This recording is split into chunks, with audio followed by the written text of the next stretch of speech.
Hello from a very sunny London. Thank you very much for joining us for our webinar today, looking at the teaching of reading. So my name is James Clements, and this is the first in a series of 5 webinars that we're looking at different aspects of primary English. So we're going to be starting looking at teaching of reading this week. The next week we're going to look at reading in its kind of broadest sense and becoming a reader. Week after that, we've got some time to look at oracy and spoken language and vocabulary. Then the week after that, it's writing and finding a writing voice, before finishing up with grammar, punctuation, and the impact of those on communication. So thank you very much for joining us. It's such a strange time at the moment, so really appreciate you spending some time looking at reading and the teaching of reading. This is the recorded version, so this will have arrived as if by magic in your email box, and if you'll be watching it. If, however, you also joined us for the live version, you might have noticed that there are a couple of changes this time. I'm wearing a different shirt, and my teacup has been replaced by a glass of water. That's because we had a few sound issues the very first time we began, and it took about 10 minutes to iron those out and get them sorted. So what we've chosen to do is to re-record the beginning bit so that you can hear what I was actually saying about the various bits and pieces at the start. And then in about 10 minutes time, I will hand over seamlessly to James from 2 days ago, and he will pick up the rest of the session, and it will become the live session that you watched last time. So I hope that sounds okay. As with all of these things, we're all kind of making do at the moment slightly. We don't have the luxury of a professional studio to record these things in. It's my office and whatever the Wi-Fi happens to be doing in my bit of London at the moment. So thank you very much for joining us today. As I say, we're lucky enough to be joined by lots of primary school teachers from across the UK, lots of other teachers from across the world, and lots of secondary colleagues. So welcome, secondary colleagues, to the world of primary education. It'll be a treat for you, I think. So the plan is that we've got these 5 sessions, and we're going to look at research and the implications of research into kind of practice in the classroom. Now that sounds like a kind of remarkably straightforward thing to do, but if you've had any kind of involvement in educational research, you'll know that things are never quite as straightforward as that. And what research tells us, whether it's theoretical research or whether it's based on lots of observations of classrooms and schools, what it tells us is what worked somewhere else in the past. And what we can do is kind of take generalizations from it and hope that they will work for us in our context. But of course, there's not a guarantee that that will happen, because education is a messy business. It's complicated and there are people involved in it. So what works brilliantly in one place doesn't always work perfectly somewhere else. Equally, what works in a particular culture might not work in another one, in a different school, for example. So what education gives us, education research gives us, is kind of best bets. We might follow this, we might try this. So today we're going to look at a few bits and pieces around reading. What I would always urge you to do with both the session today and any educational research is to look at it in a way where you kind of think carefully about it and think about it in your own context. So to, I suppose, look at it and try and be as reflective as you can, and to, you know, think, would this work for me? And if it would work for me, what might I need to do to make it successful? How might I need to change things and swap things around? Now, we've only got an hour to look at the entirety of the teaching of reading, and it's quite a big, broad subject. So pretty much for any of the bullet points within the presentation, you could take one of those and you could run a PhD on it quite comfortably. So today we'll work a little bit like the shopping channel. I will show you hopefully something shiny and whizzy and tell you why I think it's good or why it might be worth thinking about. And if you're interested in it, you can go away and look into it in a little bit more depth. So in the email that accompanied this recording, there'll also be a Dropbox link with some information in there. So if I mention something particular, normally there's some other information or some further reading, so you can go and dig into it in your own time. So that's the plan. And so we will kind of look at some shiny bits and pieces in terms of overview, and then hopefully if there are bits and pieces you're interested in, you can go and delve and spend some time looking at them. So we are going to spend a little bit of time looking at reading today. And reading is a complicated thing. It's an amazing thing.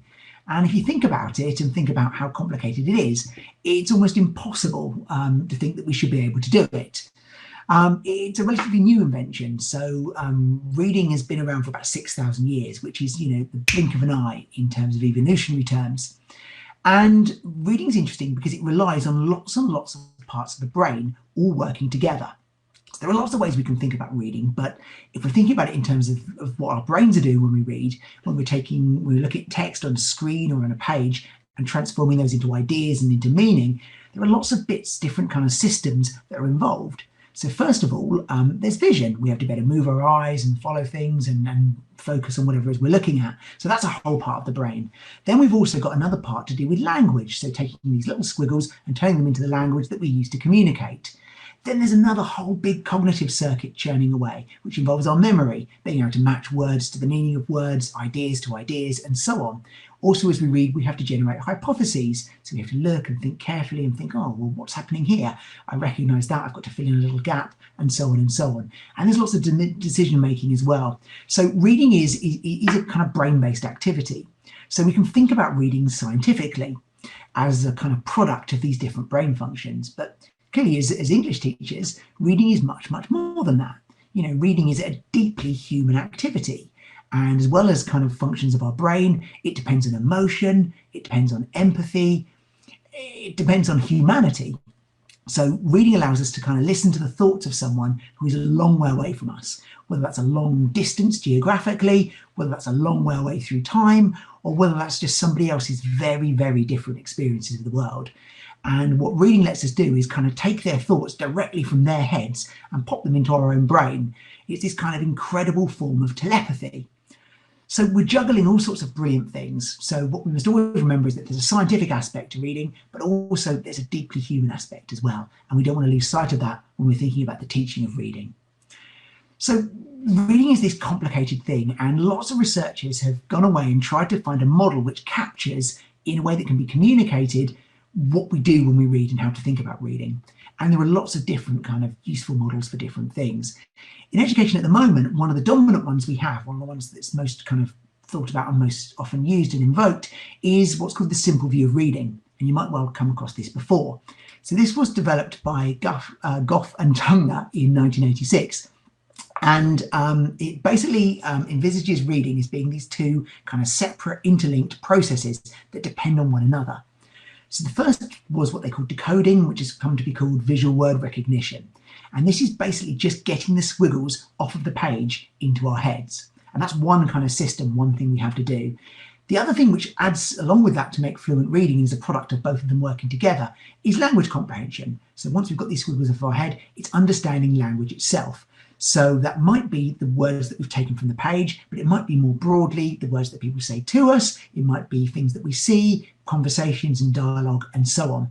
And reading relies on both of these things. Neither of them on their own are enough to make fluent, competent reading. So this simple view of reading has been really, really well used and has become very influential across education. One of the nicest kind of versions of it, and one of the nicest ways it's been phrased, and one of the most elegant ways, is the work of Hollis Scarborough, who is a US academic. And she took this big, great, wonderful theory and expressed it in this beautiful, elegant way. So I'm guessing you've probably come across this reading rote before. If you haven't, it's a thing of beauty. So it takes the idea that we've got these two strands, language comprehension and word recognition, and reading is the product of the two of them kind of wrapped and bound together. So if we can get both of them strong and thick and ready and working, what we end up is this great long thick rope that will hold meaning and will secure meaning and will allow us to read fluently. So in the model, we've got these two strands. We've got language comprehension, we've got word recognition, and they lead towards fluency, this skilled, fluent reading, which we hopefully want from all of our children. So over the rest of the session, with your permission, what we're going to do is have a little look at each of these strands individually, look at them in terms of theory, and then have a little look at the implications that they might give us for practice when we get back into the classroom. So that's the plan. So we're going to start by having a little look at visual word recognition, and I'm going to look at just a tiny little kind of snippet, one way of looking at the theory, but I will point you towards lots of other things that you might want to read if you're particularly interested in this. Then I will hand over to James from 2 days ago, and he will carry on with the rest of the session because that bit, the sound worked perfectly, and we'll talk through the implications of this in the classroom. So visual word recognition, getting the squiggles off the page, is quite a complicated business, and it involves this kind of complicated interplay between three different things. So we have meaning at the top, you know, understanding, semantics. Then we have the words, the graphic representation of them on the page, and then we have the sounds that they represent and the noise and the kind of vocalization of language. And these three things bounce off of each other, boom, boom, boom, boom, boom, and they allow us to make meaning from a text. If we want to kind of simplify it ever so slightly and think about it in terms of kind of being more of a one-way thing, in the primary classroom, we can think about having kind of two pathways in which we might use to get words off of the page into our brain to make meaning. So in the real world, in the real model, meaning depends on those things, but also those things depend on meaning, as we'll see in a minute. But if we think about them as two pathways for getting words from the page into our brain, it helps us to structure and think about how we might go about teaching them. So of the two pathways that we might use, the first is called an orthographic pathway. And that just means we link the words as they are on the page directly to a meaning in our brain. So as kind of accomplished adult readers, probably most of the reading we do happens through this orthographic pathway. We don't need to sound words out that often. Instead, we kind of spot the word. We've seen it lots of times before because we've got huge amounts of print experience, and we match it straight to an idea. It lets us read it quickly and fluently. For children who often have less print experience, are often at an earlier stage of learning to read, they maybe don't have this great big orthographic map yet. So for them, very often what they rely on is their phonological pathway. So they sound out the individual sounds, put them together, and then once they've got a realistic sound for that word, they can try and match that to a meaning in their head. But of course, all of us, when we read, if we're experienced readers, we still sometimes have to drop back to that orthographic part, to that phonological pathway, and sometimes we have to rely on our sounding out if we come across an unfamiliar word. Equally, children, even at the very beginnings of reading, have some words orthographically mapped. So very often children start school and they recognise their name. They know their name already. Depending on where they are in the world and depending on what their early literacy experiences are like, they might have other words orthographically mapped as well. When I was a teacher, lots of my children could recognise the word McDonald's pretty quickly without having to sound it out. So just to illustrate this and just to explain this, I'm going to pop a word up, and all I want you to do is to read it out loud. Now, if you are at home on your own, that will be fine. If you're at home in a PD session with loads of people around you, that will be fine. If you're at home working on your laptop with your headphones in and your family are milling around the room, you will seem quite weird, but you're just going to get on with it, I'm afraid, because that's what I'm asking for you in the webinar today. So if I can get you to have a little go at reading this word out loud, here is the word. Now, I'm guessing nobody had any problems with that. I'm guessing probably very few people in the session had to rely on phonological decoding. I'm guessing very few people had to sound it out. For most of you, it was probably orthographically mapped. You've probably seen that word lots and lots of times. Even though it's like a long, complicated word, you can map it straight away and make it to a meaning. Probably you know what a Tyrannosaurus is. It's the dinosaur from Jurassic Park, which makes the water go gadung, gadung, gadung, like that.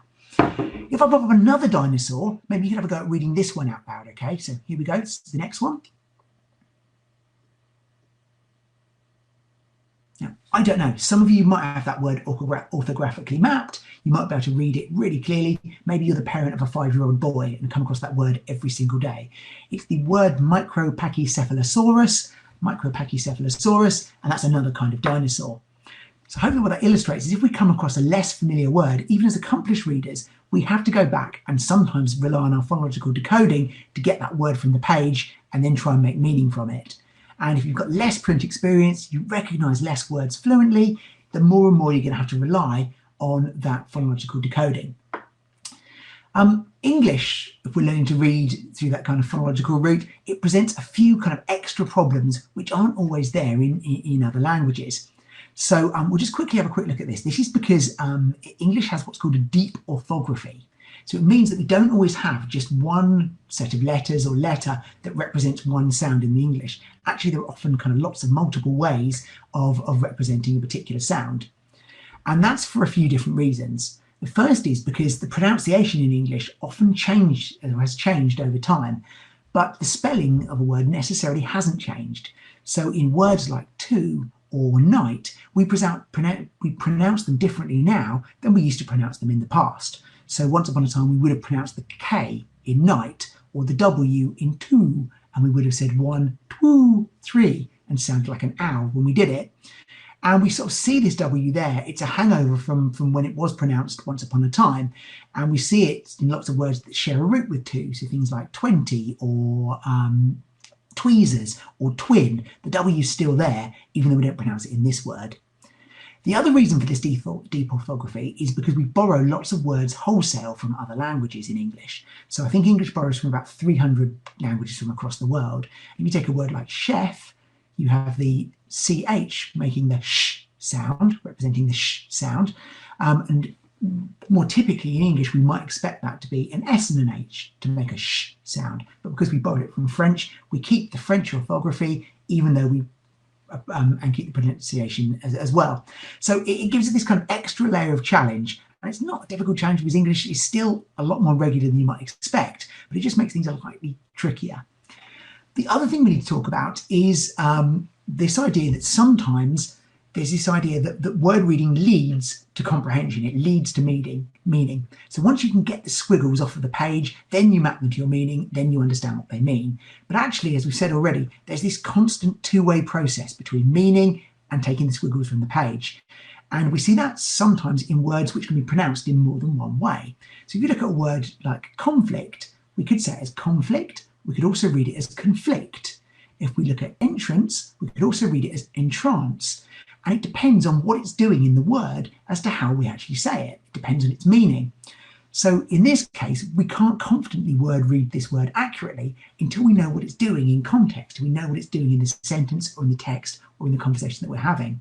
So word reading obviously informs comprehension. Without it, reading comprehension is really, really, really difficult. But equally, reading comprehension informs and supports word reading as well.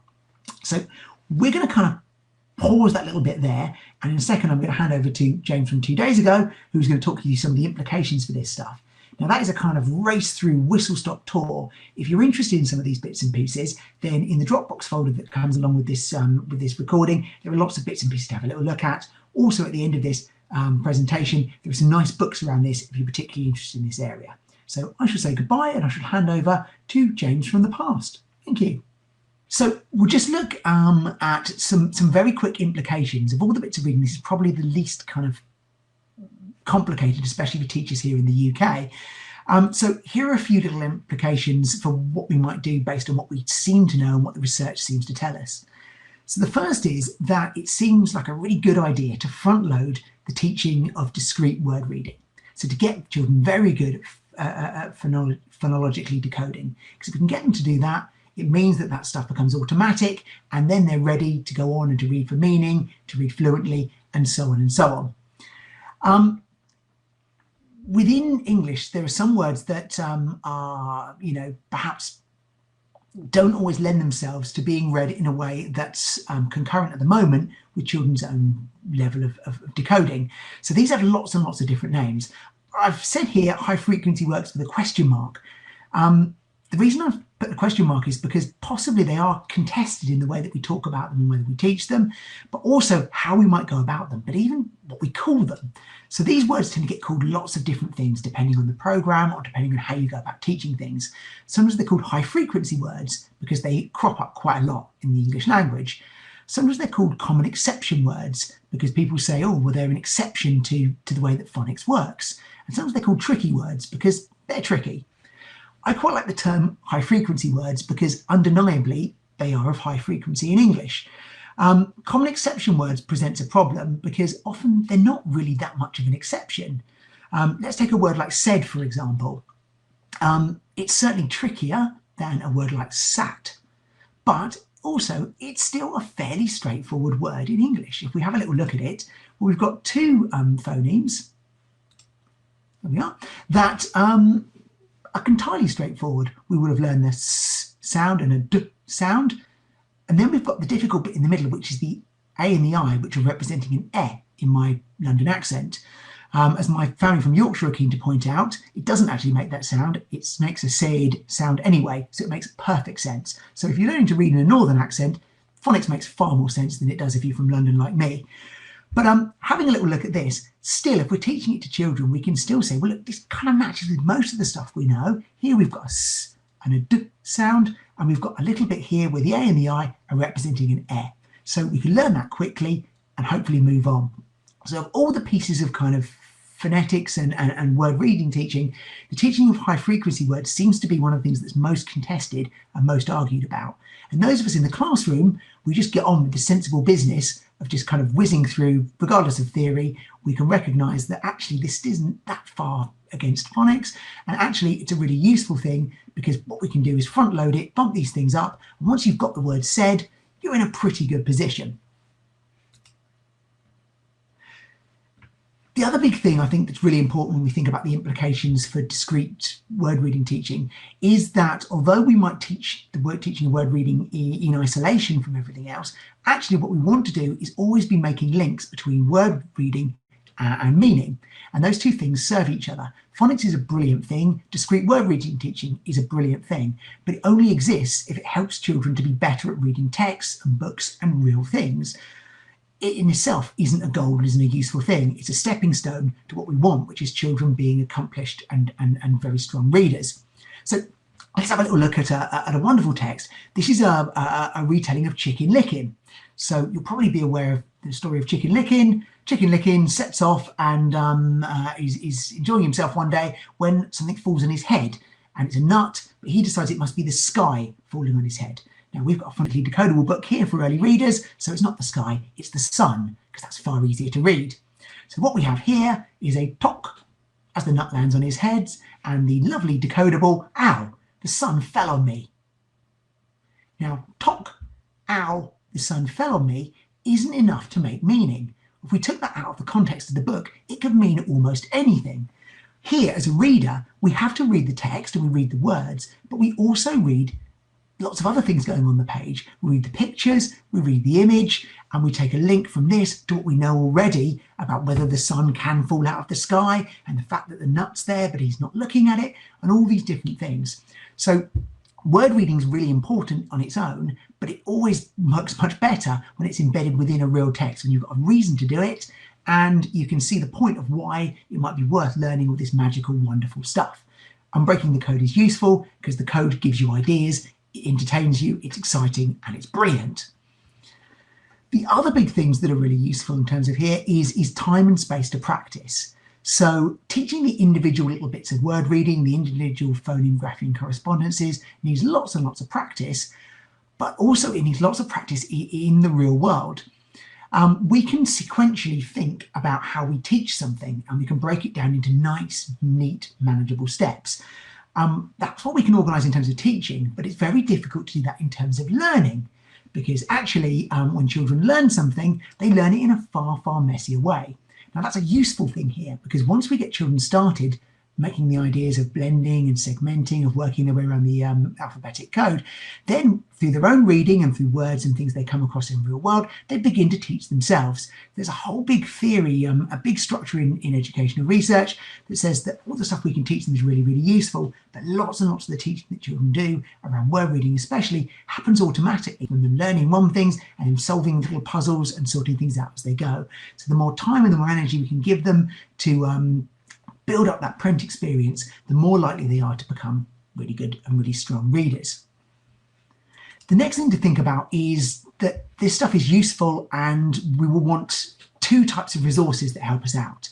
One is books and resources that have been specifically sorted out, specifically planned to let you practice these things. So whether that's decodable books, whether that's websites, whether that's games, whether that's flashcards, these things that let you practice and practice and practice till something becomes automatic. And those things are really, really useful. Without them, it's difficult to get enough print experience, to get enough practice.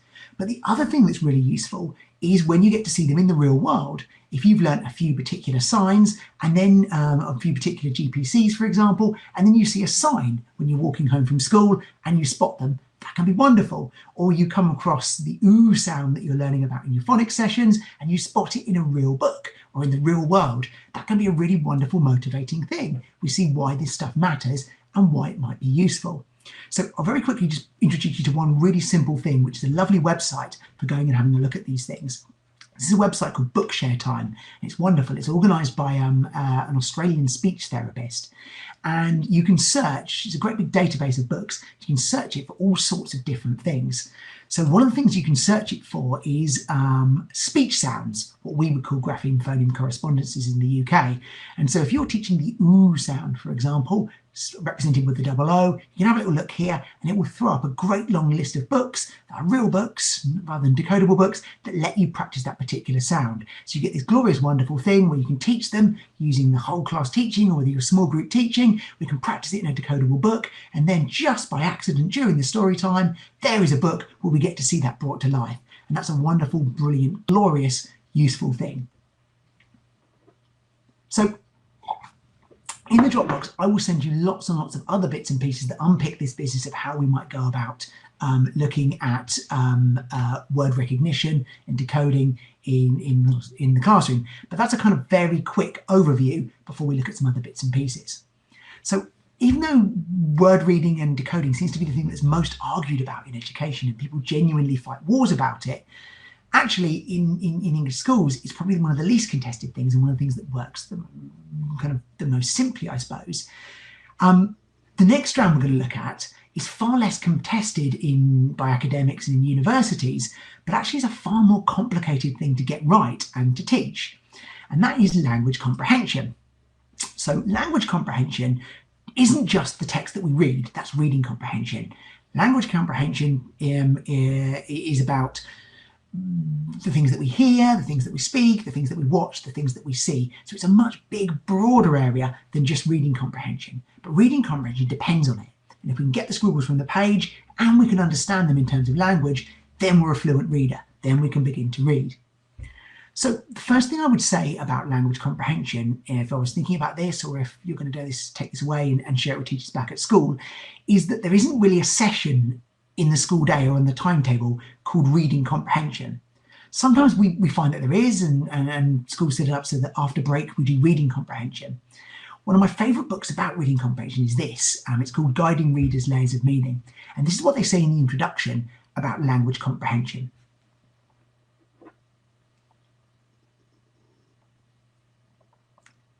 So when we're thinking about how we might teach this best, I think it's really worth pointing out that there isn't a lesson called language comprehension.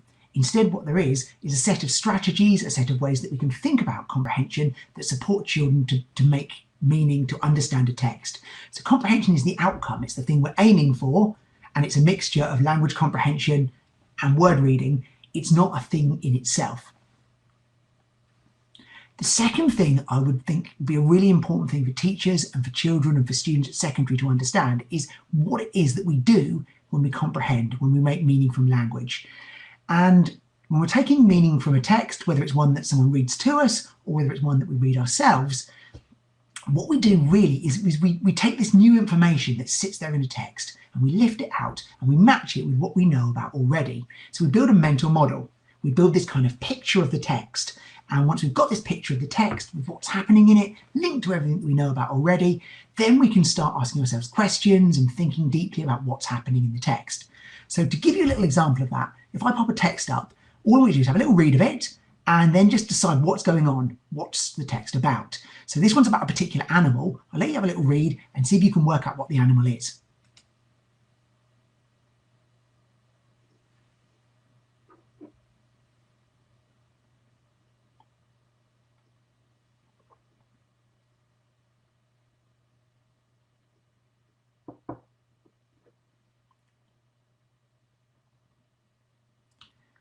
So I'm guessing as quite a accomplished, well-developed reader, probably you had no trouble with that at all. And probably you were quite able to think that the birds that we're talking about here are flamingos. This is a lovely extract taken from Flamingo Boy by Malcolm Walpurga, which is a great book. Interestingly, this is not like one of those sort of special trick ones where they're trying to kind of make you guess it. He just doesn't mention flamingos at all in this particular passage, and we have to do a little bit of inference to work out what's going on. So we are able to build a mental model through our knowledge of all the different things that might make up reading. So if we go back to our reading rope from earlier on, we have 5 big strands that might make up language comprehension. These 5 big things that they might rely on. So these are those zoomed in a little bit. So when we read, these are the things that help us to make meaning, or when someone reads a story to us or tells us a joke or whatever it might be, we rely on our background knowledge. So we rely on all the things that we know about, whether those are particular facts or kind of individual things we've learned at school, but also in a much broader sense, our experience, the things we've seen, the things we've read about, the things we've talked about. And all of those things give us this kind of great big area that we can slot this new information into. Reading comprehension relies on our vocabulary. So we might have to know what the words mean, and that helps us to build meaning, as you can imagine. But our knowledge that we slot things into and knowing the meaning of the words isn't enough. We also rely on what are called language structures. So our knowledge of syntax and grammar, how language works. So grammar in its broadest sense, and that helps us to understand as well. Reading is a slightly kind of complicated business we've seen already. And one of the reasons for that is that language is complicated. So hardly ever do we directly say exactly what we mean. When we write, when we kind of talk and things, we tend to talk in metaphors. And there's always a little bit of inference that people need to do, a little bit of filling in the gaps, which we'll look at in a second.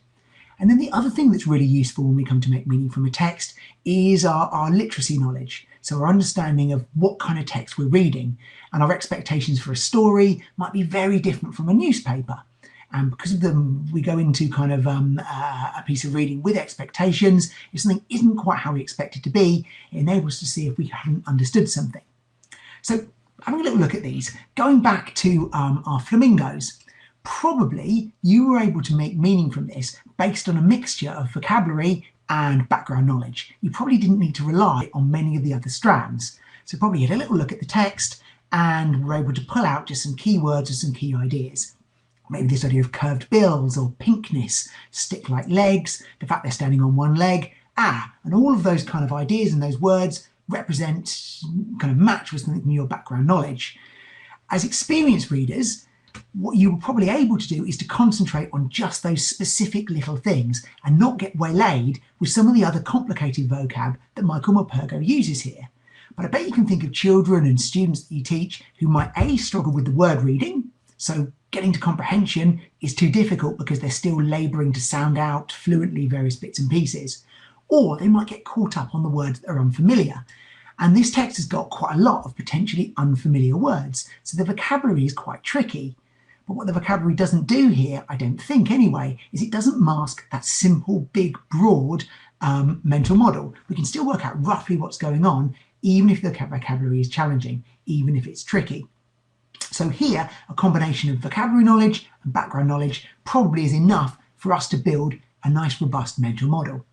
But for some children that we teach, it might not be. And they might find this really, really difficult. Their mental model might get a pinprick in it because they've come across the words balletic gait and they just give up. And their mental model dissolves and they don't want to read on, or they don't try and answer any questions, or whatever it is that we might want them to do. So to give you an example of that, I'll pop up another quick text for you to have a look at. This is taken from a different kind of text. So this is taken from a text about quantum mechanics. So have a little read of this and see if you can build a mental model of this one. You're able to find out about flamingos and build a mental model there. Let's see how you get on with this one.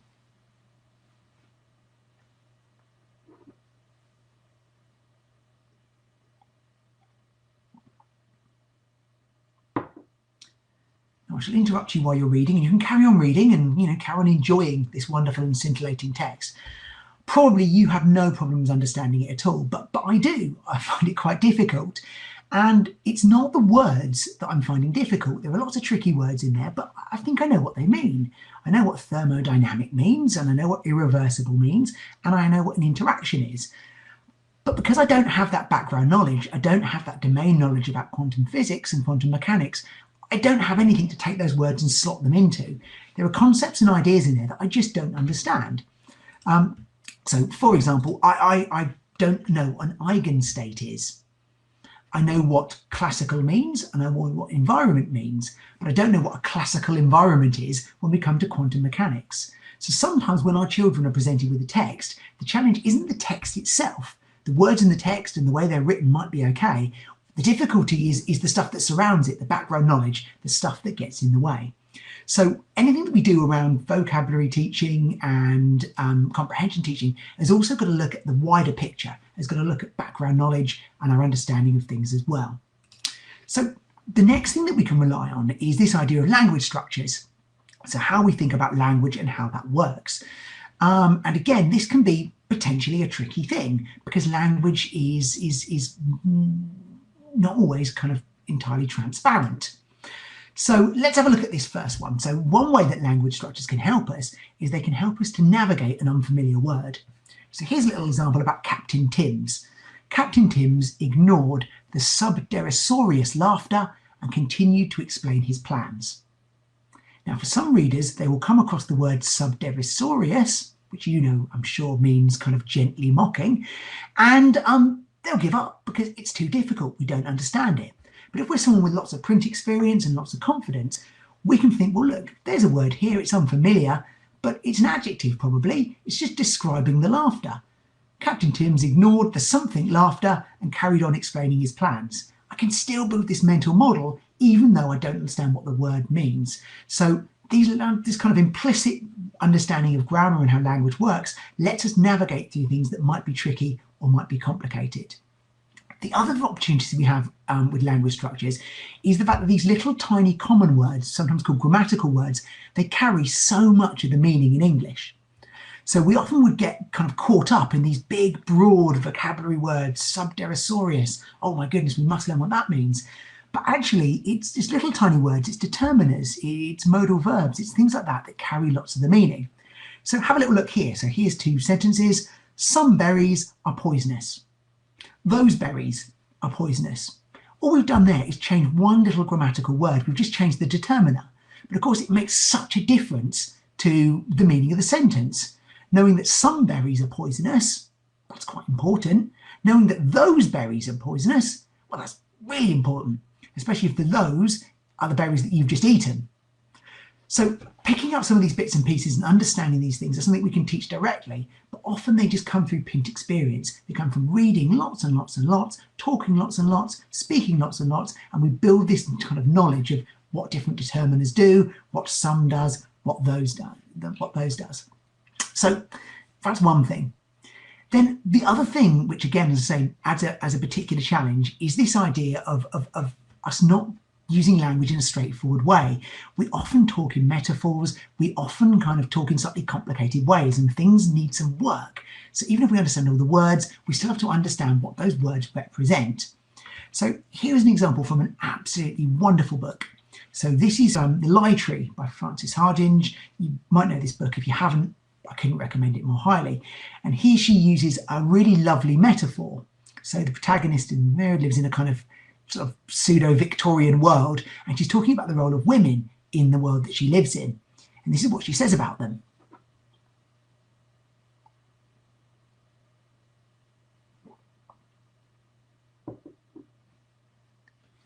Now, to me, this is a beautiful metaphor to understand kind of the role of women in her society and kind of her views about it. This idea that the women are moons that, you know, spin loyally around a bigger sphere. They're there to kind of do whatever their husband wants them to do, almost like ornaments. This is a really difficult thing to understand, because what I've got to do is take this big, broad knowledge around moons and their ideas and link them to a metaphor. And that can be really difficult. So sometimes when children struggle to understand reading, it's not the literal business of reading that they're finding difficult. It's kind of resolving these tricky metaphors. So that's something we need to kind of address and think about in our teaching. Then another kind of way that written language can throw us is with inference. And sometimes inference is quite a straightforward thing. It's authorial inference, it's elaborative inference. It's where an author has made us do some work. They've shown us, not told us. So in the first example here, Ali slammed the car door behind him and stomped towards the school gate. So in this case here, we've got a pretty good idea how Ali's feeling by what he does and how he behaves. The author doesn't just spell out that he's angry. We can kind of pick that up, we can infer it from his actions. So that's one thing that our teaching might need to address. But actually there's another layer that sits below that. And that's sort of some of the much more straightforward bits and pieces. And that's simple things like here in this second example. Fran went to see the doctor. She asked him to roll up his sleeve. And here, understanding what's going on in here, building a mental model, that relies not on any great kind of tricky inference. What it relies on is being able to resolve pronouns. So being able to match the pronoun to the person. And depending on our kind of biases, depending on how we look at things, it might cause us confusion. We might not see that the Fran here is the him. we might be expecting Fran to be the woman, for example.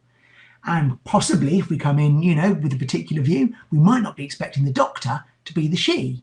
So we might read it in such a way that Fran is asking the doctor to roll her sleeve up. So being able to kind of pick these things up, resolve them, and if they don't quite make sense, go back and double check is a really key skill in comprehension. It's something we can address in the classroom as much as we can.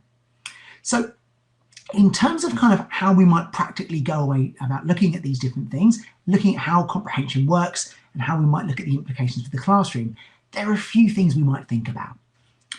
So the first is that comprehension teaching, it relies on exposure to language. Language comprehension comes first and it surrounds reading comprehension. So anything we do around language comprehension is going to rely on exposure to language and it's going to rely on talk.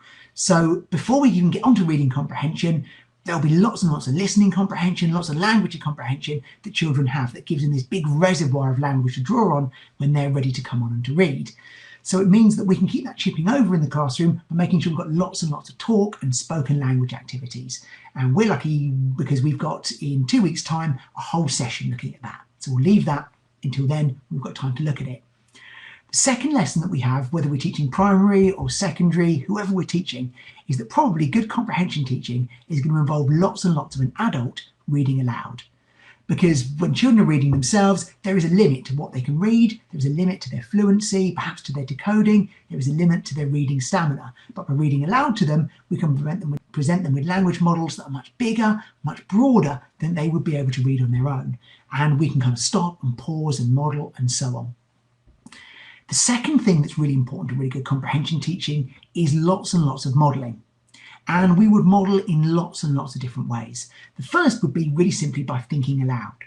So showing children and showing students what we do when we make meaning from a text. So if I go back to my example of Fran here, I might read it, and as I'm reading it, I might think aloud, well, Fran went to see the doctor.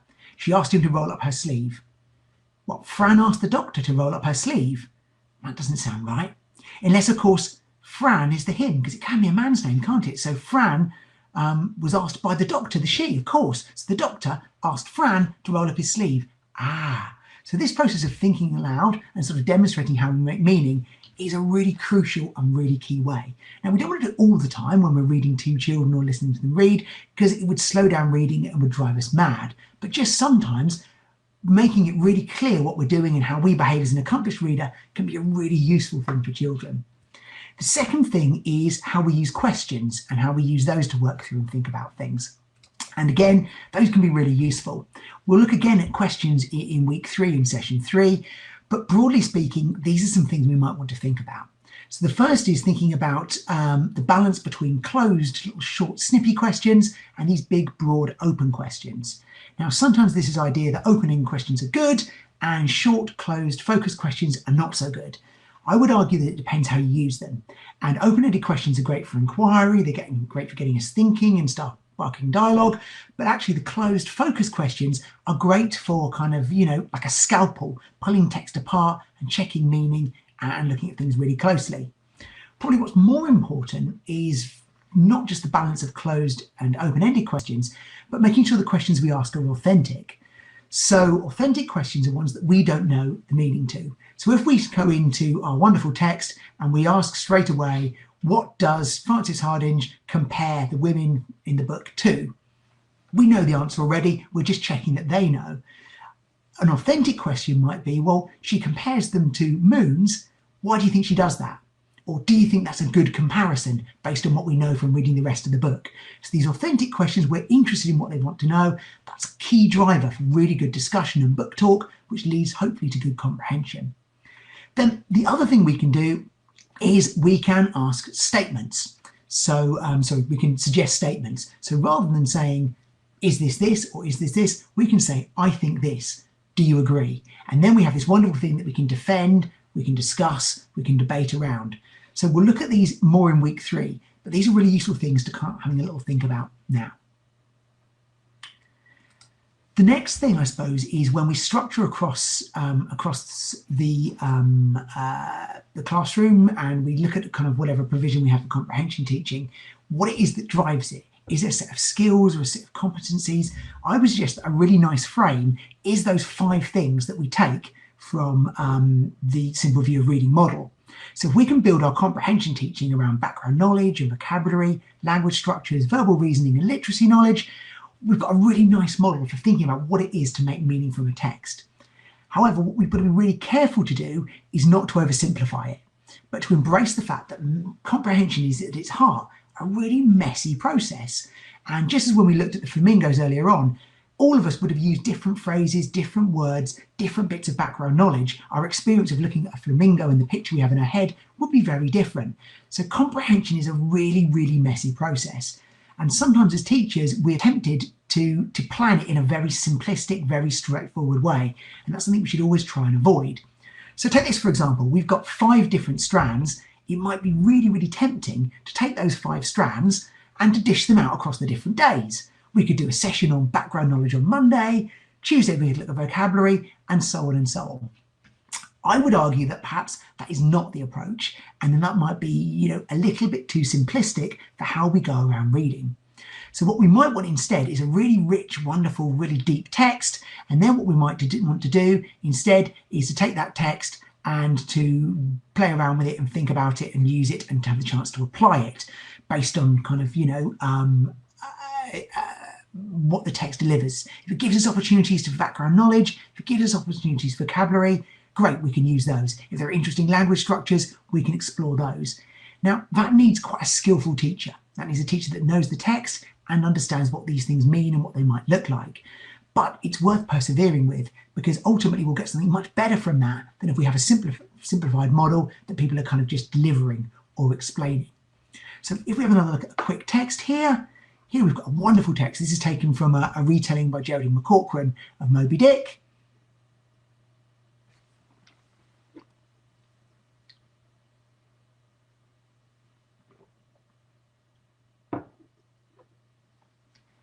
And this to me seems like a wonderful sort of text to take and to try out all those different strands on. So there's some background knowledge that we could unpick about what we know about whales, what we know about the whaling industry, and so on and so on and so on.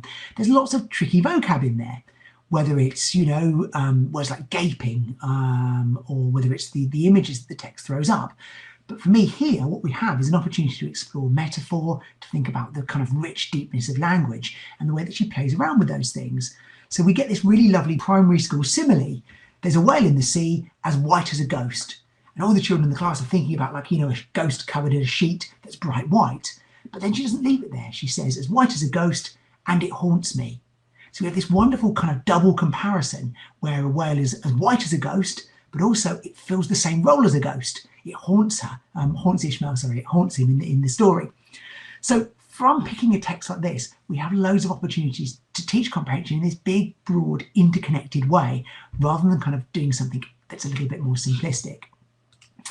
And then finally, the last point I would make, and this is for primary teachers especially, is that how we organise the sessions is far less complicated and far less of an issue and far less important than perhaps what it is that we're teaching there. So quite often in primary school, we get very het up with how the best way to organise something is. Should we have a small group of them? Should we have whole class reading? Whatever it might be. I would argue that instead of kind of worrying about those things, we're better off worrying about what we're doing. And actually, we can sort of look at how we might organise them, and there will be trade-offs. If we have a small group grouped around a particular text that's matched to, their current reading level, that's great, because they'll have the chance to understand it and talk and share their ideas. But what they might miss out on are these big, wonderful, rich texts with white whales that haunt people like a ghost. If you're only ever in Blue Group and you only ever get to read decodable books, you never get this sort of stuff. So somewhere across the reading diet that we provide for children, we want to kind of match that up and give them something else. Equally though, what we also want to do is think, if we talk about these big, broad texts, sometimes we want the chance to drill in and practice the minutiae of decoding and fluency with children.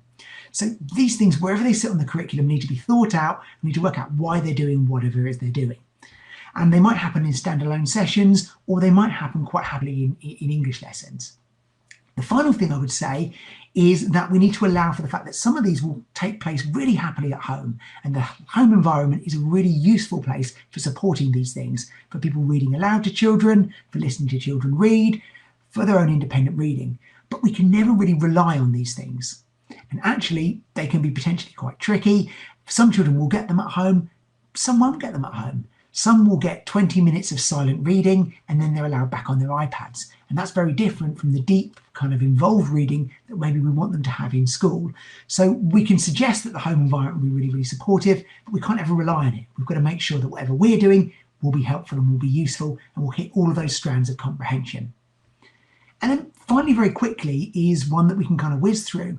And this is reading fluency, which is kind of like the poor relation of the other two. It often doesn't get kind of pulled out when we talk about these things. And that's because we often think it gets subsumed into word reading. But actually reading fluency is about both things. It's about word reading and it's about comprehension. So it's this bridge that sits between the two things. And in word reading, we see fluency through pace, being able to read at a fast enough rate that you can carry and build meaning in your text. If you're stopping to worry about every other word, you're not going to be able to build that mental model.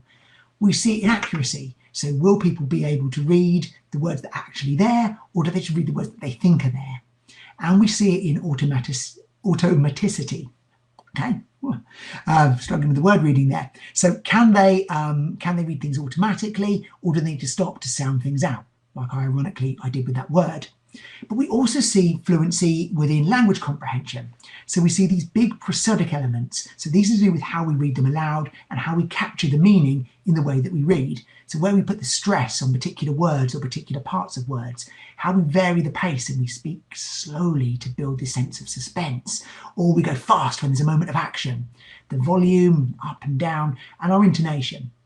It's how we follow the clues that the author gives us. So do we take notes that the author leaves us, or do we kind of, race through reading at the speed that we want to read? And what's the tone that we use?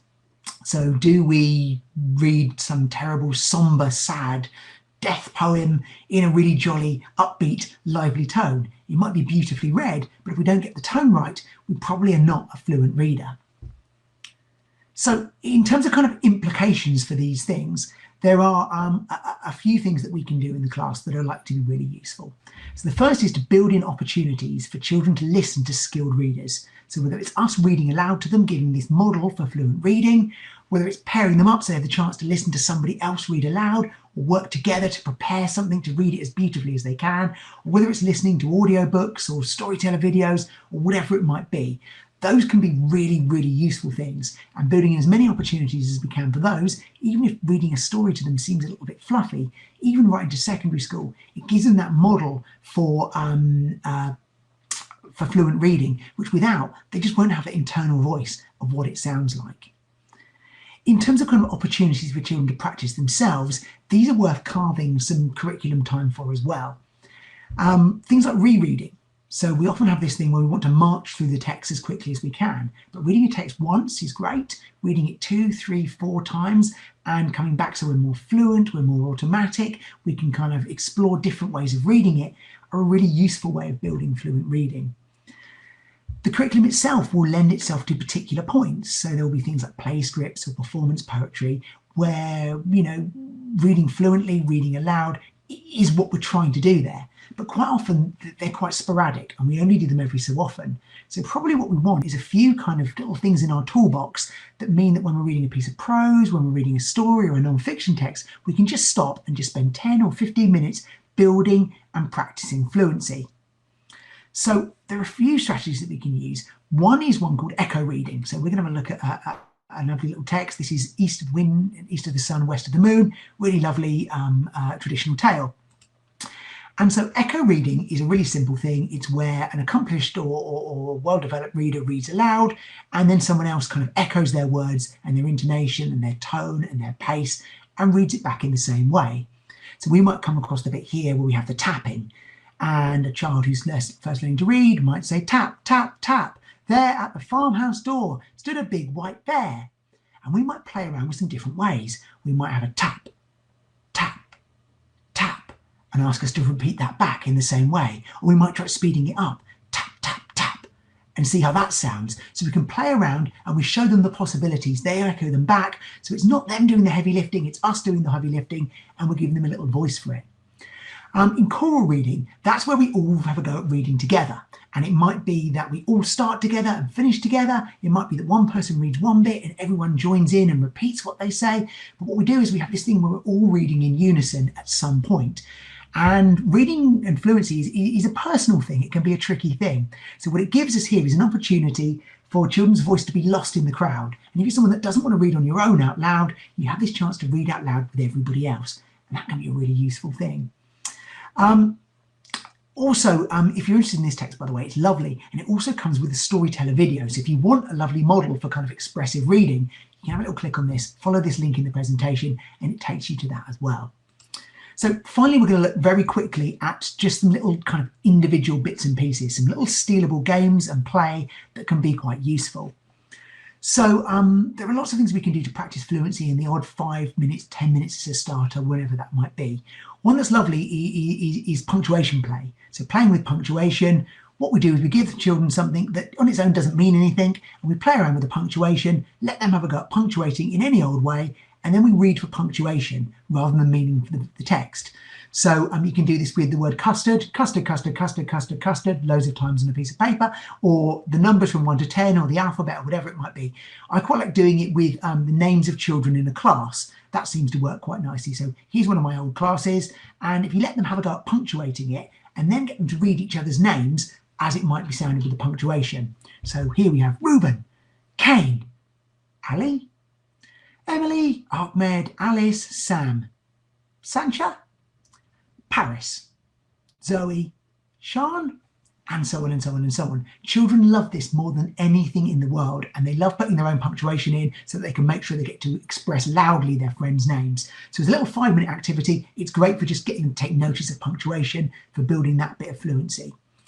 Another nice one is moving the emphasis. So there are lots of phrases where if we emphasize a particular word, it gives us a particular way of doing that. So here, for example, we can move the emphasis here and we can say, what do you want now? What do you want now? What do you want now? And by moving the emphasis, we change the meaning. It's this really valuable little lesson for children and for students that meaning is to do with tone and to do with emphasis as much as it is to do with words that sit there. And then to finish, my favourite thing of all, which is getting children to think about tone by giving them something and giving them precisely the wrong tone to think about. So secondary teachers, you've been slightly neglected here. So here's one for you. Here is a lovely bit from Macbeth. And we can think about the tone of how the characters might say these things, but by asking children and challenging them to use completely the wrong tone, we get this brilliant way of doing it. So if you can get them to do it in terms of kind of, you know, a really joyful, lovely, happy birthday message, turn, hellhound, turn. Oh, but get thee back. My soul is too much charged with blood of thine already. And it becomes this lovely, jolly thing. We explore what the tone might be and how we kind of control tone. So playing around with that can be useful things. It takes 5 minutes. To secondary teachers, I just say beware, because once you've introduced Macbeth in a jolly tone, all you will get ever is Macbeth in a jolly tone forever, whenever they deliver anything. So those are some little implications for fluent reading, and I'll put lots more, as with the other things in the Dropbox, for you to explore. All we can ever do in a session like this is overlook and have a little look at some big, broad headlines. So just to finish very, very quickly, if you are interested in delving into any of these in any more depth, these are some things that are worth reading. So if you're interested in the decoding and word recognition sections, I will put into the Dropbox that I send you an amazing document, an amazing research paper called Ending the Reading Wars. If you read one thing while you're locked down at home, this will be the thing that I suggest you read, because it's brilliant and it's accessible and evidence-based and wise and practical. If you're really interested in how decoding works, these are 2 books by Marianne Wolf and Mark Seidenberg that are both really good and go into lots of depth and lots of detail. If you're interested in the comprehension aspects, again, I will put a lovely chapter taken from a research book that again covers the whole business in lots and lots of depth, more depth than we can go into today. If you're really interested in teaching comprehension, I would have a little look at this book, which is called Understanding and Teaching Reading Comprehension. It is the Bible of reading comprehension, and there's loads of stuff in there that might be really, really useful. Equally, if you're interested in classroom stuff, so how we go about teaching it, I would recommend the book that I mentioned earlier, which is called Guiding Readers Layers of Meaning. And it gives you examples of texts and breaks them down for how you might go around with different groups of children, going around the business of teaching children to use different comprehension strategies. It's a wonderful read. And then finally, if you're interested in fluency, this is a book which has got the worst name of any book ever in the world. But again, it is one of the best education books I've ever read. And everything I've learned from fluency, I've learned everything I know about fluency, I've learned from this book. And the examples that we looked at before are ones that are based on things that are in this book. So it gives you a lovely kind of overview, and then it talks about what happens. So the Mega Book of Fluency, I didn't name it. I'm not sure even the author named it, but it's a brilliant, brilliant book for thinking about fluency. It's quite expensive, but you can buy one copy for your school, and it comes with a CD-ROM with loads of useful activities. And then finally, as a piece of reading, as you've listened to an hour of me droning on about various aspects of comprehension and word reading and fluency, I, a couple of years ago, wrote a book called Teach English by the Book, which looks at how we might teach all these different strands of reading and writing and spoken language through the prism of great texts. So if you're interested in using great text to read, this might be worth having a little look at. I think it's very good, but then I wouldn't I? Because I wrote it. So that ends our kind of session today, having a look at these things. I hope that's been a useful kind of whistle-stop tour through some of the bits and pieces we might think around reading and around how to read. I will send you lots and lots of links so that you can go and have a look and explore the topic at your leisure. And we will come back in a week's time, and we will look at like the other side of the coin. So if that's learning how to read, clearly there's more to being a reader than just being able to read. What we want is children and students that choose to read, which will then in turn will support their reading. So we're going to spend a bit of time next week having a look at that and looking at how we can build an authentic reading culture. So thank you very, very much for listening this week. Thank you for coming on to the first session, and I wish you lots of luck with it all, and stay safe. Thank you very much.